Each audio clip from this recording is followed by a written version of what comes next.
Question number 18 मुझे बोल रहे हैं कि मुझे प्रूव करना है कि दिस वन जो है कि ये मेरा जो स्टेटमेंट है मुझे प्रूव करना है LHS is equal to RHS। अच्छा मुझे बताओ आई मतलब क्या होता है? Identity matrix. किस ऑर्डर की? 2x2। तो आई का मतलब तो ये हो जाएगा 1 0 0 1। कोई दिक्कत परेशानी? LHS की बात करने जा रही हूँ। आई दे रखा है, ए दे रखा है, आई में ए प्लस करें, 10 प्लस 10 करेंगे तो क्या होगा? LHS में आई प्लस ए करेंगे तो क्या होगा? 1 minus tan alpha by 2, tan alpha by 2 1। LHS तक बताइए भाई, किसी को कोई दिक्कत? लेफ्ट हैंड साइड तक। RHS क्या है? I minus A cos into this. तो सबसे पहले मैंने आई माइनस ए निकाल लिया, ये है मेरा LHS। LHS में आई माइनस ए निकालने तक कोई दिक्कत? आई माइनस ए निकालने तक। और अब मुझे मल्टीप्लाई करना है। अब इसमें टास्क है इम्पोर्टेंट। अब एक्चुअली में मेन मेरी बात है जिसे मुझे लर्न करना है। अभी तक तो कुछ ऐसा था ही नहीं मैम कि आपने बोला लर्न करें या समथिंग करें। तो एक्चुअली जो लर्न करने वाला स्टेप है वो यहाँ से आता है। अब आप देख रहे हैं आपका LHS क्या है? Alpha by 2। आपका जो LHS है वो क्या है? Alpha by 2। और आपका जो RHS है ये क्या है? अल्फा। सही जा रही हूँ? LHS जो है बेबी वो क्या है? LHS जो है वो क्या है मेरा? अल्फा बाय, मतलब जो मल्टीप्लाई में इस तरफ है वो अल्फा बाय 2 है, जो इधर है वो मेरा क्या है? अल्फा। यहाँ तक कोई दिक्कत? अब इसके लिए आपको आने चाहिए ट्रिगो के फॉर्मूलाज। जो मैं अब बोल रही हूँ उसके लिए आपको आने चाहिए ट्रिगो के फॉर्मूलाज। अब मुझे बताओ जरा sin 2a की ट्रिगो की आइडेंटिटीज। sin 2a की ट्रिगो की आइडेंटिटीज क्या क्या होती हैं? 2 sin a cos a। 2 sin a cos a। एक और आइडेंटिटी भी होती है, कौन सी? 2 tan 2 a tan अपॉन में 1 प्लस tan स्क्वायर a, ये भी आइडेंटिटी होती है।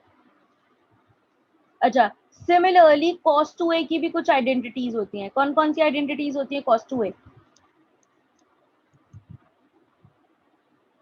cos 1 2a minus tan square a सबसे upon पहले 1 सारी plus लिखते हैं, that is cos square a minus sin square a is equal to 2 cos square a minus 1 is equal to 1 minus 2 sin square a is equal to 1 minus tan square a upon में 1 plus tan square a। Aryan ji यहाँ तक कोई दिक्कत? ये दो identities हैं सारी की सारी sin 2a की और cos 2a की। अब प्लीज रिमेम्बर दैट, आप देखिए जो आपका क्वेश्चन था उसमें क्या चल रहा है? टैन चल रहा है ना पूरे क्वेश्चन में। एक तरफ आपके क्वेश्चन में क्या है? एक तरफ आपके क्वेश्चन में क्या है? एक तरफ है tan alpha by 2 1 minus 1 something, और एक तरफ है sin अल्फा cos अल्फा। तो मैं क्या करूंगी, इधर अगर 2a था तो इधर a हो गया। अगर मैं क्वेश्चन में साइन ए को लिखना चाहूँ तो क्या लिख सकती हूँ? पूजा जी क्या लिख सकते हैं साइन ए को? 2 tan 2 a tan by 2 upon 1 plus tan 1 square plus a by tan 2 square a by लिख 2। सकते हो बिल्कुल। सिमिलरली cos 2a अगर इन टर्म्स ऑफ tan जो अगर हम ले तो वो ये होता है, तो cos a कितना हो जाएगा? cos a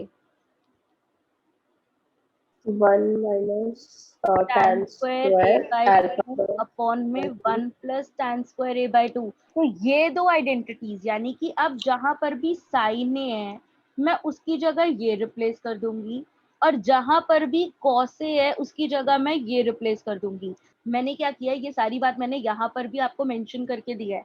दिख रहा है आपको? मैंने ये सारी बात जो है आपको यहाँ पर भी मेंशन करके दिया है कि जो cos 2a की आइडेंटिटी है वो ये होती है। मैंने cos 2a से चेंज करके cos अल्फा कर दिया तो ये आ गया। sin 2a की आइडेंटिटी ये होती है, रिप्लेस कर दिया। तो जहां पर भी cos अल्फा था उसकी जगह मैंने लिख दिया 1 minus tan square alpha by 2 1 plus tan square alpha by 2।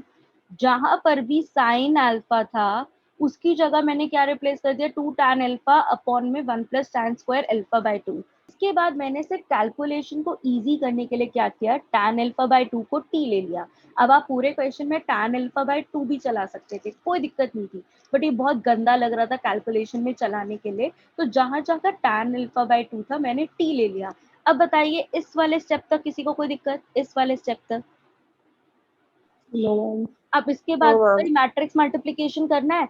It's 2x2, ये भी मेरा 2x2 है। मैट्रिक्स मल्टीप्लिकेशन तो आता ही है करना, पहली रो को पहले कॉलम से मैट्रिक्स मल्टीप्लिकेशन। इसको इस पूरे से मैट्रिक्स मल्टीप्लिकेशन किया, कॉमन लिया, काटा-पीटी किया और LHS is equal to RHS आ गया। ठीक जा रही हूँ। क्वेश्चन नंबर 18 टीचर्स का फेवरेट है भाई, very very very important and favourite question. ये मैं फिर बता दूं आपको, कम से कम इस क्वेश्चन को 2 से 3 बारी लिख लिख के प्रैक्टिस करना है। टीचर्स का फेवरेट है, स्कूल में चांसेस ज्यादा है, ट्यूशन में चांसेस ज्यादा है। आपके हर जगह ये क्वेश्चन, मतलब 12th पास नहीं कर सकते जब तक आपको ये क्वेश्चन नहीं आ रहा। आपके किसी ना किसी एक पेपर में ये क्वेश्चन जरूर आएगा। क्वेश्चन नंबर 18 बेबी, बताइए किसी को कोई दिक्कत क्वेश्चन नंबर 18 में?